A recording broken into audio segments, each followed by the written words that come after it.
This is the Phil Mikan Show. Good morning. We have somebody with us this morning who's been on a number of times, an entrepreneurial whiz-banger, senior citizen, and entering senior citizen status, kicking and screaming, not happy about it at all. How are you this morning, Mr. Mark Valenti? I am good. Thank you, Phil. So, did you have a good holiday? We were celebrating Thanksgiving not too long ago. Yeah, it was good, thanks. But it was a little strange, with the COVID situation and all. But it turned out to be okay considering the circumstances I had. You don't want to share that, I take it. Well, I have 3 businesses going right now, and the day before Thanksgiving, I found out that someone I was in contact with in one of the businesses had been exposed to COVID and tested positive. So I was supposed to see my grandchildren, and they're in New Jersey. I had booked a room to stay down that way. Make a long story short, I waved to them through the front door. I dropped off some wine for my son. I went back to my hotel room, and they had given me a dinner in a container, and I went back and ate. It was different. Yeah. No, that I can understand. Something. And just in case there's anybody listening who's come in contact with me, I had tested negative twice before I went, but it's still. I was only 8 days out from having that contact. Yeah, but I wouldn't have taken that chance either. Yeah, publicize, and that could be. Yeah. All I want to do is get out of this. During this time, we've been, the last year and a half. How has it affected your business? I mean, you were doing seminars. You had people coming in. You were training them. They'd pay to get into your real estate courses. What's happened? That's a good question, and we did a 180 really quickly. We ended up getting a very large Zoom account, so we could accommodate basically any size. What a magic thing that was! Yeah, so we did our monthly meetings over Zoom. We had guest speakers that we invited, from all over the country, and we did their presentations over Zoom, and Zoom ended up being a lifesaver. Saved your company. Yeah, was a lifesaver. We did our coaching over Zoom, and now what's good about, especially in our coaching situation, people that may not know, it's Connecticut Real Estate Investors Association, CTRIA. We provide training to people who want to get into real estate investing, or if you're already in it, we provide you with additional, upper level information that maybe you've not come in contact with. We train people on different aspects of investing in real estate. So we were doing that over Zoom. Now we have live classes, but if you can't make it that night, we do live Zoom calls. So you could be sitting in our training room, or you could be at home watching and being able to ask questions, and it's for the it's same great. session.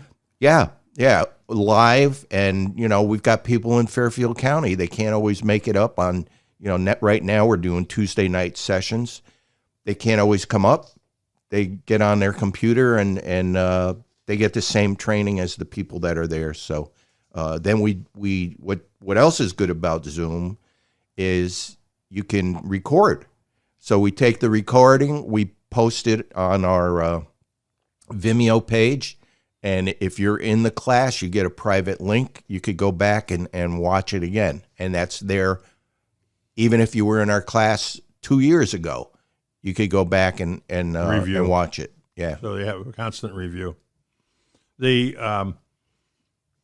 CTRIA is basically a training, advisory, consulting kind of group. You also have another company, Rameses. What is that about? Yeah, Rameses is one that I started to do a bigger bigger type of real estate investing. We're looking at 50, Apartment houses, 60, apartment 70 houses, unit yeah, okay. apartment complexes, looking at whether or not we need to do a syndication in order to buy those complexes. See, a lot of people don't understand if somebody says they own a 500 unit apartment complex. The term own sometimes is used very loosely. What they've done is they've formed what's called a syndication, and they're basically the sponsor that went out and found the complex. They did the due diligence on the complex. They did the closing on the complex. They're in charge of the asset management and the oversight of the property manager. So they've organized it all, and they've also organized a bunch of passive investors that come in and invest in that property. So those passive investors are told that they would get a certain return. Let's say they say you're going to get an 8% per year return on your investment, and then our plan is in 5 years, we're going to sell the complex, and you will also participate Get a in buyout. the profit. Do the buyout. So, that's the way you buy large apartment complexes. A lot of people think, wow, that guy bought that complex for $13 million. He must have a lot of money. Not necessarily. As a syndicator or sponsor of the deal, you assume a certain amount of liability, and there comes a stage where is that a fiduciary responsibility? Oh, sure. Yeah. Okay. Yeah. And the other part of it is, generally, your investors are helping you come up with the down payment and closing costs, things like that. So you still have to finance the rest. And because you're dealing with such large properties, a lender in those deals is going to look at, can this deal work on its own?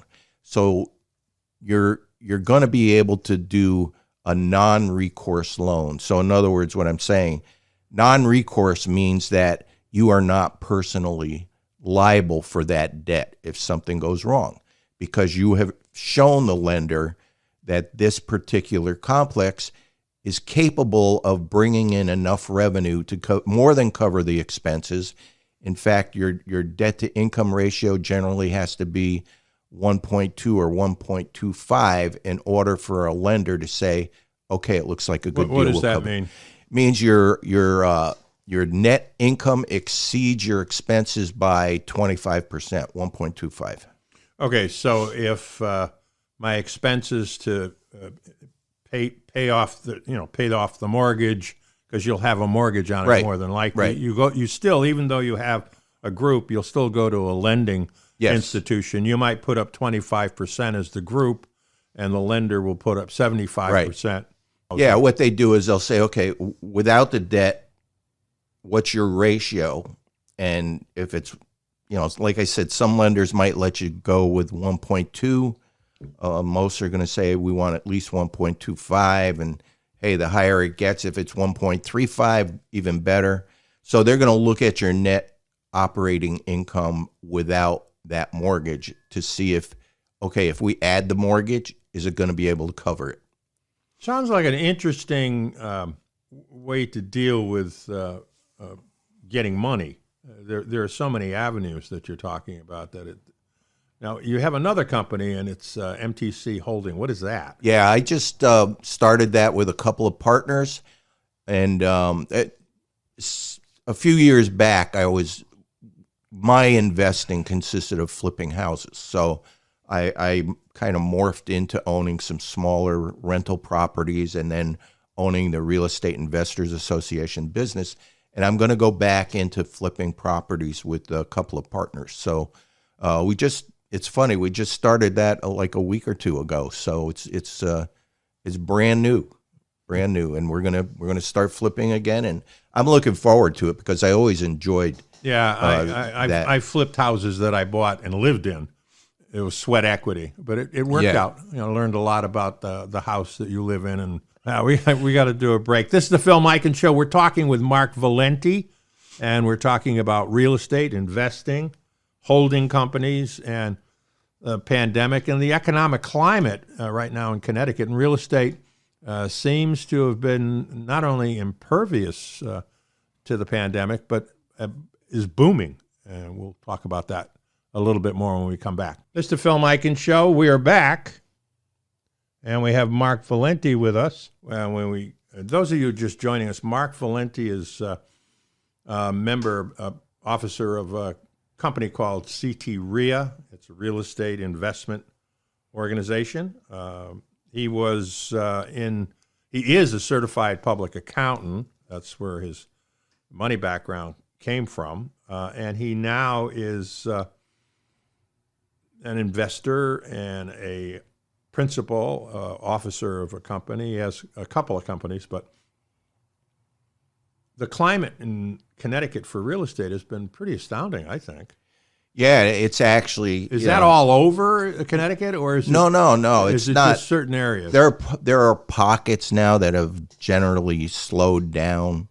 I think most people realize that in recent months, when somebody has put a house up for sale, they're actually getting more for the house than what the list price was. Yeah.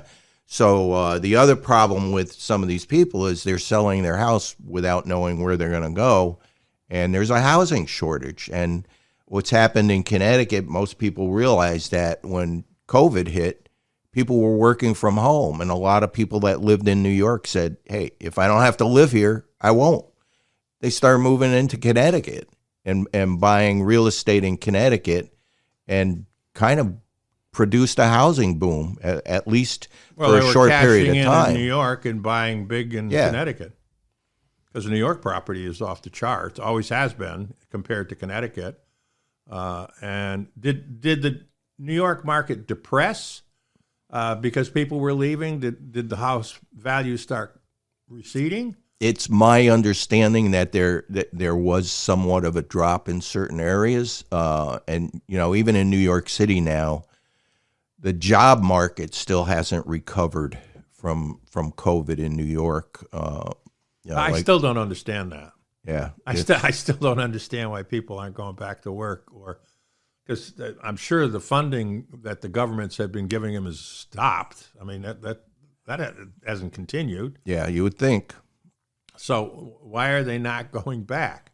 Yeah, and you see that on almost any restaurant that's open that you go to. They don't have the personnel. Yeah, and I don't have an answer to it. So I just sit there and it boggles my mind. I don't know if it's some kind of we don't want anybody to know how really bad the employment market is, or I don't get it. I can't imagine people sitting around the house not getting any support and saying, it's okay, I'd sooner sit here and not get any money. Yeah, no, you gotta have money to live somewhere. Yeah, yeah. I'm sure will explain itself eventually, because I don't understand what's going on now. But are you seeing that is the unemployment thing impacting on real estate? Are the people that are coming into CT REIA, are they people that are unemployed? Are they people that have decided not to go back to work? They're going to do their own thing. I got a few bucks. I'm going to. No, actually, it's a variety. Yeah, there's some of them that are unemployed, but most of them have jobs, and their goal is to become, as entrepreneurs investing in real estate, is to become financially free, to generate enough money from the real estate deals to provide them with an income, so that if they feel like they want to quit their jobs, they can. And, we've seen several people do that. We had one guy that took our class. He was a physical therapist. He picked up, I think he's got about 30 units now. He quit his job.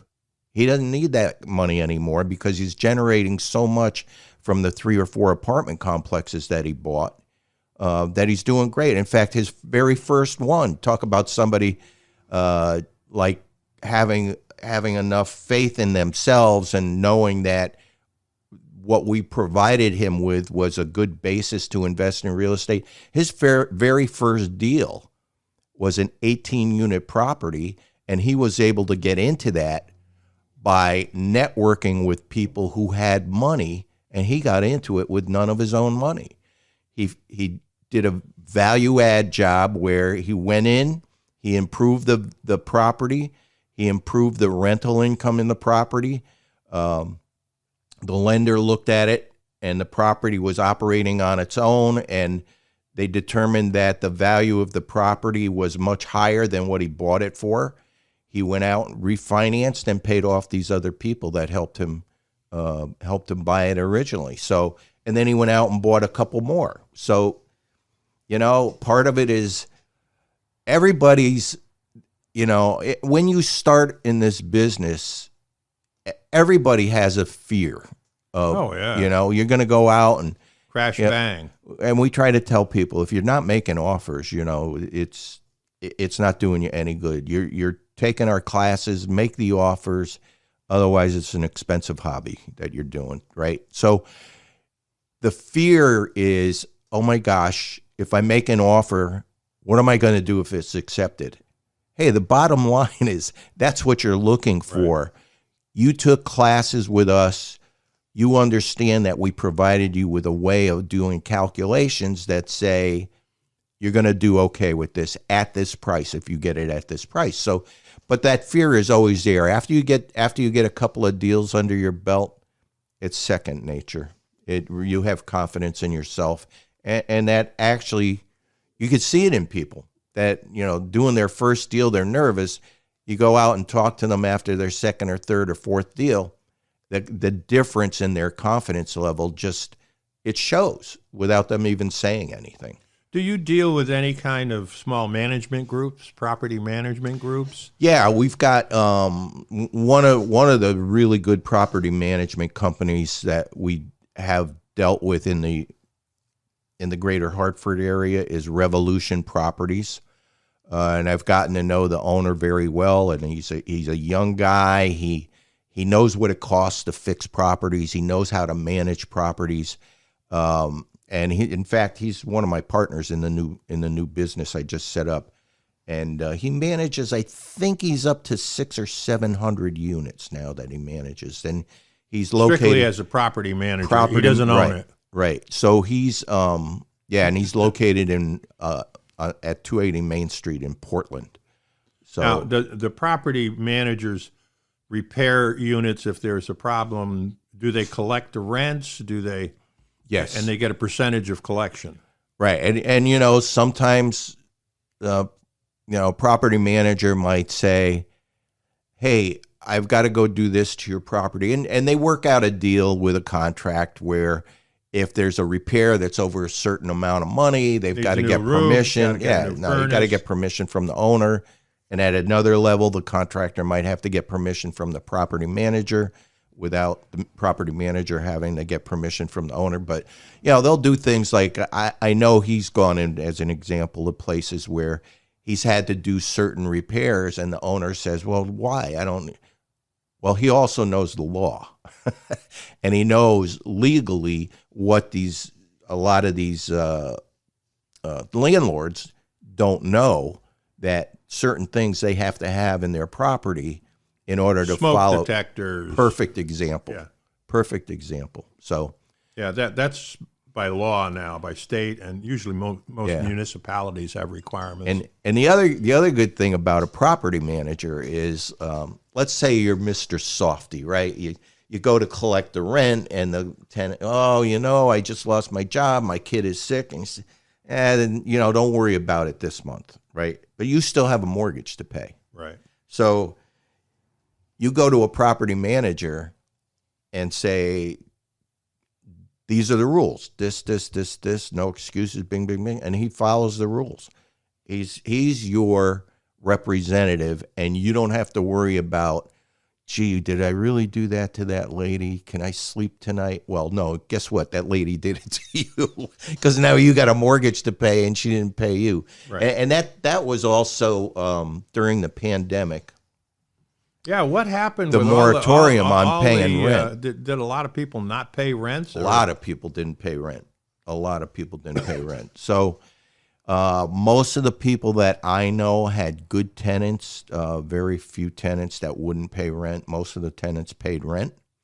And there's also, they started some programs uh, in the state to help tenants as long as the tenant and the landlord cooperated and did paperwork.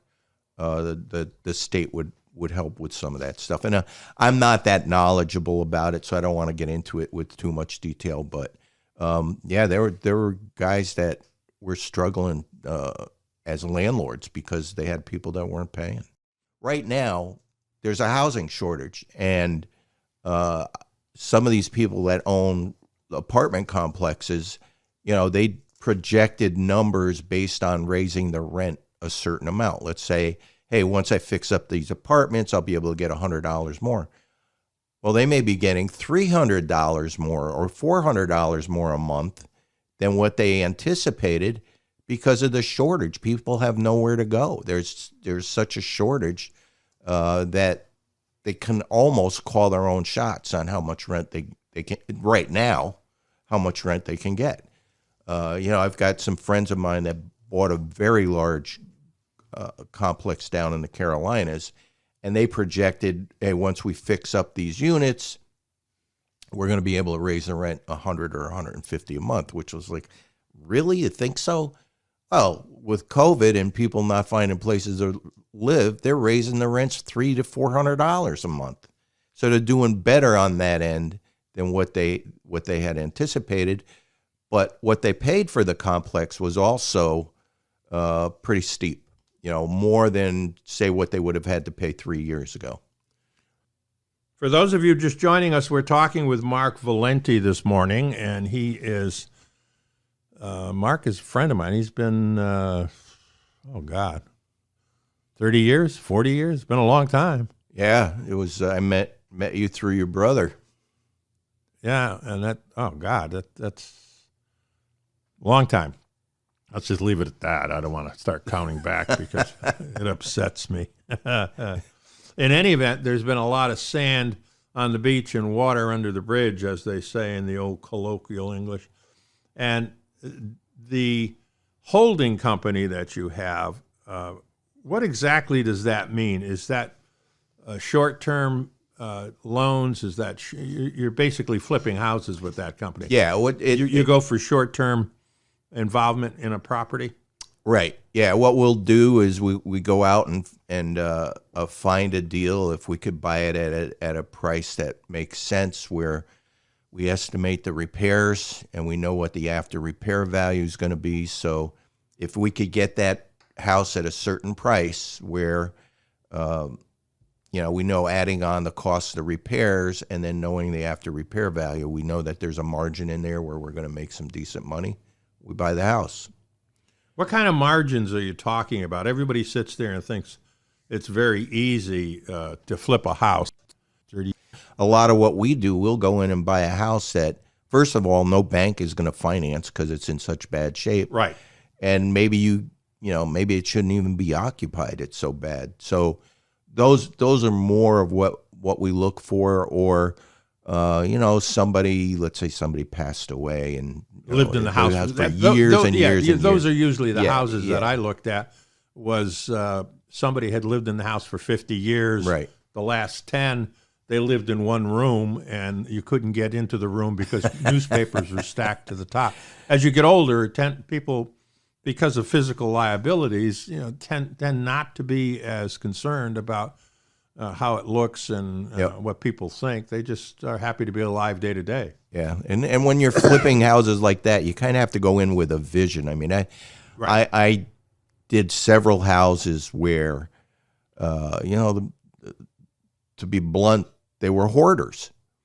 Basically you had a pathway right into the whatever room you were walking into, and you had to have a vision of, okay, when I clear this out and I clean this up, if I move this wall, it's something when you're flipping that really, really helps, but it also makes it really interesting to do the job. Follow the numbers. And, I think a lot of people, when they start out, like I remember the first one I did, I had made 20 or 25 offers before I got my first, acceptance on a flip. And my numbers said, here's as high as you go. And I said, well, you know what, let me go a little bit higher. all right, I made a little bit of money on the house, but, and I knew darn well that don't do it. But in my mind, I needed to get going. Here I am making these offers. Nothing's getting accepted. I broke my own rule. Fortunately, it came out that I still made money on the deal, but I try to impress upon people the numbers are the numbers, okay? If it doesn't work, walk away, go to the next one. You'll get one eventually. It takes time, it takes work, and once you get a feel for how to acquire these properties, you're going to do fine. So the biggest thing is the first couple. There's a learning experience as well as knowing the numbers. What are you sensing? We have a couple of minutes. What are you sensing happening? Are you as uneasy as many people are about the economy, what's going on? We have inflation, gas is expensive, food is getting expensive, and the way the media strokes us, it sounds like the end of the world, and I don't believe that. But I do believe that there is fluctuation happening, and there's an uneasiness with a lot of people about the economy. Yeah, what are you feeling? I think it's going to be a while before we see an impact on housing prices or apartment prices. Definitely, we've seen in the last couple of months some ridiculous inflation. Ridiculous spot inflation. Yeah, ridiculous prices with gas. When the government keeps pushing money into the economy like that, eventually it's going to wash out. But with this new bill, I'm not that familiar with the one that's just gotten passed by the House. But they're still trying to pump money into the economy, which keeps things afloat. But eventually that stuff is going to show up in the way of higher interest rates, more inflation, depressed housing, depressed, stock market and things like that. But not for a while, I don't think, to tell you the truth. And we really don't know what level that's going to fall into either. If it's going to be severe or glitchy or what, but something. It's going to be an interesting time. We've gone through what happened to 2020? I mean, it just kind of disappeared.